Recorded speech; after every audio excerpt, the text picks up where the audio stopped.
તો આજે હતી ઈદ અને હું નવા કપડાં પહેરીને સીધો જ બહાર જતો રહ્યો છું, કારણ કે મારે આજ કંઈક ખાવું હતું. તો લિફ્ટનું બટન દબાવીને આપણે નીચે જતા રહ્યા અને નીચે જઈને હું જોઉં છું કે આજુબાજુ તો કોઈ દુકાન ખુલ્લી જ નથી. હવે આજુબાજુ કોઈ દુકાન ખુલ્લી ના હોય તો ભાઈ ખાવાનો પ્લાન તો ડ્રોપ ના કરે ને. તો મેં વિચાર્યું કે બજારમાં જઈને કંઈક નવું લઈએ. તો એના માટે મારે બાઇક જોશે, તો બાઇકની ચાવી લીધી અને બાઇક લઈને હું નીકળી ગયો મસ્ત મોસમ સાથે બજારમાં જતા જતા મેં વિચાર્યું કે શું ખાઈશું, કેમ કે બજારમાં તો 10 જાતની આઈટમો મળે. પછી મેં વિચાર્યું કે ત્યાં જઈને વિચારીએ, પણ ભાઈ શું વિચારે, બજારમાં તો બધી દુકાનો બંધ હતી. હવે ભાઈ ખાવાનો પ્લાન ડ્રોપ ના કરાય, તો પછી છેલ્લા સહારો જે આપણો કહેવાય મેગી.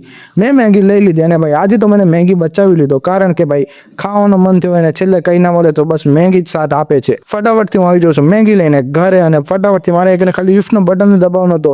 થોડી જ વારમાં લિફ્ટ આવી જાય છે. હા ભાઈ, થોડી જ વારમાં લિફ્ટ આવી જાય છે અને હું જતો રહું છું અંદર જઈને જોઉં છું કે મારી હેરસ્ટાઈલ તો સારી જ લાગે છે અને મેગી પણ સારી જ દેખાઈ રહી છે. પછી હું જાઉં છું અંદર અને મેગી બનાવવા માટે રાખી દઉં છું. મેગી બની રહી છે ભાઈ અલગ જ કલરમાં, ખબર નહીં કેમ, પણ મેગી દેખાવામાં મસ્ત હતી ને ભાઈ મેગી દેખાવામાં પણ ખાવામાં બહુ સારી હતી. તો ભાઈ હવે સબસ્ક્રાઈબ કરી દેજો.